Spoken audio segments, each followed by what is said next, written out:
दोस्तों नमस्कार, स्वागत है आपका यूट्यूब चैनल एबी टेक में।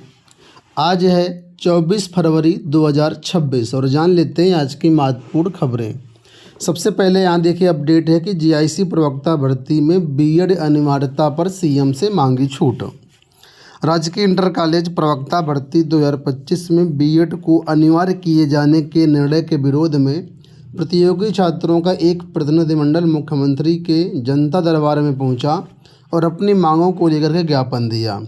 छात्रों का कहना है कि पूर्व में जीआईसी प्रवक्ता भर्ती में केवल परास्नातक योग्यता अनिवार्य थी, लेकिन वर्ष 2025 से इसमें बीएड को भी आवश्यक कर दिया गया है।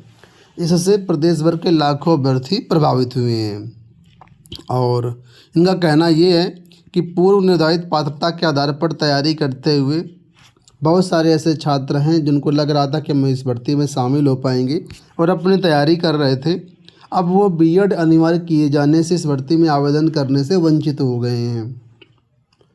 उनका आरोप है कि भर्ती नियमों में अचानक बदलाव से उनकी वर्षों की मेहनत और तैयारी पर प्रतिकूल प्रभाव पड़ा है। ऐसे में अचानक बीएड अनिवार्य किया जाना न्याय संगत नहीं है और इन छात्रों ने मांग की है कि छात्रों को केवल परास्नातक योग्यता के आधार पर ही आवेदन करने का मौका दिया जाए और जीआईसी प्रवक्ता भर्ती की आवेदन का पोर्टल दोबारा से खोला जाए और इनको इस भर्ती में शामिल किया जाए। तो ये मांग रखी गई है। इस मांग से आप कितना सहमत हैं और आपको क्या लगता है ये मौका मिलेगा? क्या सरकार ये मौका देगी? कमेंट बॉक्स से बताइएगा। CUET यूजी को लेकर के कल एक नोटिस जारी की गई है। नोटिस काफ़ी इम्पोर्टेंट है। बहुत सारे ऐसे अभ्यर्थी हैं जो CUET का फॉर्म रजिस्ट्रेशन कर दिए थे लेकिन फ़ीस पेमेंट नहीं कर पाए थे, फॉर्म कंप्लीट नहीं कर पाए थे। तो सभी छात्रों की रिक्वेस्ट के आधार पर NTA ने दोबारा से पोर्टल यहाँ पर ओपन किया है और डेट देख लीजिए। डेट जानना आपके लिए बहुत ज़रूरी है। इसमें बताया गया है कि जो ये परीक्षा आपकी है 11 मई से लेकर के 31 मई 2026 के बीच कराई जाएगी और इसमें आवेदन जो है शुरुआत में 3 जनवरी से 30 जनवरी के बीच लिए गए थे, ठीक है, और बाद में इसमें जो है 4 फरवरी तक एक्सटेंड कर दिया गया था। लेकिन उसके बाद भी बहुत सारे लोग जो है इसमें आवेदन कर दिए लेकिन फॉर्म कंप्लीट नहीं कर पाए, फ़ीस पेमेंट नहीं कर पाए। तो जो भी रिक्वेस्ट मिली है NTA को, उसके बिहाफ पर NTA ने यह निर्णय लिया है कि 23 फरवरी से लेकर के 26 फरवरी तक यानी कि 26 फरवरी रात 11:50 तक पोर्टल को रीओपन किया गया है। इस दौरान आप लोग अपना फ़ीस पेमेंट कर सकते हैं और अपना फॉर्म सबमिट कर सकते हैं। तो ये डेट देख लीजिए। अगर आपका भी फॉर्म अटका पड़ा था तो आप इसको जो है इस मौके को यूज करके अपना फॉर्म सबमिट कर सकते हैं। अब आप लोग जानते हैं इस समय हर जगह AI ही दिख रहा है। उसी क्रम में बोर्ड परीक्षाओं में भी अब कॉपियों का मूल्यांकन AI से किया जाएगा। जैसे आपने देखा हो कुछ दिन पहले लोक सेवा आयोग यानी कि UPPSC में एक मीटिंग हुई थी जहां पर देश भर के विभिन्न जो लोक सेवा आयोग हैं उसमें किस प्रकार मूल्यांकन होता है उस पद्धति पर चर्चा किया गया था। तो उस समय अपडेट ये आई थी कि जो भी कंपटीशन वाली कॉपियाँ जैसे कि PCS मेंस वगैरह, इन कापियों का मूल्यांकन AI टेक्निक से किया जाएगा। यानी कि अभी ये कापियाँ ह्यूमन जो इन परीक्षा के एग्जामिनर है वो चेक करते हैं, लेकिन इन कापियों का डिजिटल मूल्यांकन होगा, AI के जरिए कापियाँ जाँची जाएंगी। उसी कड़ी में अब यहाँ पर देखें CBSE बोर्ड जो कि देश का चर्चित बोर्ड है, इसने भी निर्णय लिया है कि हम 10वीं कक्षा की जो बोर्ड कापियाँ हैं उनका पूरा मूल्यांकन डिजिटल कराएंगे। डिजिटल मतलब AI के थ्रू करवाएंगे, ठीक है। लिखा है कि CBSE इस बार से ही यानी 2026 से ही 10वीं कक्षा की उत्तर पुस्तिकाओं का मूल्यांकन डिजिटल कराएगा। इसमें कहा गया है कि डिजिटल मूल्यांकन में शुद्धता 95% रहेगी, ठीक है। यानी कि AI से जांच में गलती ना के बराबर होगी। CBSE बोर्ड ने इसी सत्र से इसको लागू करने की घोषणा कर दी है। फिलहाल ये लागू होगा।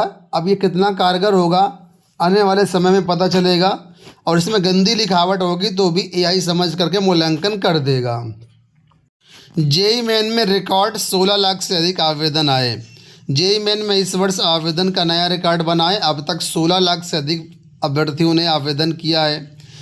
परीक्षा के इतिहास से देखें तो सबसे अधिक संख्या ये अब तक की है। जनवरी सत्र में 14,10,000 अभ्यर्थियों ने आवेदन किया था। अप्रैल सत्र के लिए अब तक 2,05,000 से अधिक नए यूनिक कैंडिडेट आवेदन कर चुके हैं। यहाँ देखिए अपडेट है कि आयोगों की भर्तियाँ रोस्टर से होंगी। यूपी के सभी भर्ती आयोगों को रोस्टर के मुताबिक रिक्त पदों को भरना होगा। कोर्ट के आदेशों पर फंसी भर्तियों को छोड़ अन्य वजहों से देरी होने पर कारण शासन को बताना होगा। राज्य सरकार चाहती है कि यूपी विधानसभा चुनाव की अधिसूचना जारी होने से 3 से 4 माह पहले सभी रिक्त पदों पर भर्तियां पूरी हो जाएं और चयनितों का नियुक्ति पत्र बढ़ जाएं। उत्तर प्रदेश में लोक सेवा आयोग, उत्तर प्रदेश अधीनस्थ सेवा चयन आयोग, उत्तर प्रदेश विद्युत सेवा आयोग, उत्तर प्रदेश शिक्षा सेवा आयोग, उत्तर प्रदेश पुलिस भर्ती एवं प्रोन्नति बोर्ड सहकारी संस्थागत सेवा मंडल भर्तियों के लिए है। इन आयोगों और बोर्डों को विभागों द्वारा समय समय पर भर्ती प्रस्तावों को भेजा जाता है, जिसके आधार पर अध्याचन पहुंचने के बाद भर्तियां होती हैं। तो चुनाव आ रहा है, बहुत सारे नियम बनेंगे, चुनाव के बाद सारे नियम फेल हो जाएंगे। तो अब ये प्लानिंग चल रही है कि आयोगों की जो भर्तियां होंगी रोस्टर से होंगी। आज के समाचार पत्रों में एक बड़ी अपडेट दिया गया है वित्त मंत्री की तरफ से। वित्त मंत्री की बैंकों को चेतावनी, कहा जमा जुटाने कर्ज देने पर बढ़ाएं फोकस, गलत तरीके से बीमा और अन्य वित्तीय उत्पाद बेचना अपराध, मुख्य कारोबार पर ध्यान दे बैंक। एक्चुअल में बैंक से सबसे ज़्यादा इंश्योरेंस पॉलिसी की मिस सेलिंग की जाती है। इसके साथ ही म्यूचुअल फंड की भी बहुत ज़्यादा मिस सेलिंग होती है। और ये निर्मला सीतारमण जी मुझे लगता है दूसरी बार कही है, इससे करीब साल भर पहले एक बार कह चुकी हैं ऑलरेडी। तो जो आम जनता है वो आज भी बैंकों पर बहुत ज़्यादा भरोसा करती है, लेकिन ये डाटा है, आंकड़ा है कि बहुत ज़्यादा गलत पॉलिसी, बहुत ज़्यादा गलत म्यूचुअल फंड और बहुत ज़्यादा जो अन्य प्रोडक्ट हैं वो बेचे जाते हैं बैंकों द्वारा। इस पर फिर से वित्त मंत्री की सख्त चेतावनी जारी की गई है कि आप पॉलिसी गलत बेचना या कोई दूसरे जो प्रोडक्ट हैं वो गलत बेचना बंद करें। जो बैंक का मूल काम है, बैंक का मूल काम क्या है कि ज़्यादा से ज़्यादा पैसा सेविंग में डलवाना, मतलब पैसा जमा करवाना और ज़्यादा से ज़्यादा लोन देना, इस पर फोकस करे बैंक। वही उनका मेन काम है। ये जो थर्ड पार्टी प्रोडक्ट बेचते हैं जहाँ पर कमीशन कमाते हैं, इसको अगर बेचना है तो सही तरीके से बेचें। आज के अलग अलग समाचार पत्रों में इस तरीके से अपडेट दी गई, यहाँ पर भी देख लीजिए। ये अपडेट है कि बैंक गलत ढंग से बीमा पॉलिसी ना बेचें। आप सभी को बताना चाहेंगे, अगर आप फाइनेंस की सही और सटीक जानकारी चाहते हैं तो हमारा दूसरा चैनल है एबीटेक फाइनेंशियल प्लानर। आप सर्च कर लीजिए यूट्यूब पर, चैनल मिल जाएगा। म्यूचुअल फंड, इंश्योरेंस, लोन की सही जानकारी के लिए चैनल को सब्सक्राइब कर लीजिएगा। अंत में यहाँ पर देखिए एक अपडेट है कि माध्यमिक स्कूलों के शिक्षक कर्मियों को 25 लाख ग्रेच्युटी। माध्यमिक स्कूलों के शिक्षकों एवं कर्मचारियों को भी ग्रेच्युटी 25 लाख होगी। राज्य सरकार ने राज्य कर्मियों की भांति एडेड व परिषदीय माध्यमिक स्कूलों के शिक्षकों और कर्मचारियों की ग्रेच्युटी सीमा राशि बढ़ाने की सहमति प्रदान कर दी है। इससे जल्द ही शिक्षक एवं शिक्षणेतर कर्मचारियों को रिटायरमेंट पर आर्थिक लाभ होगा।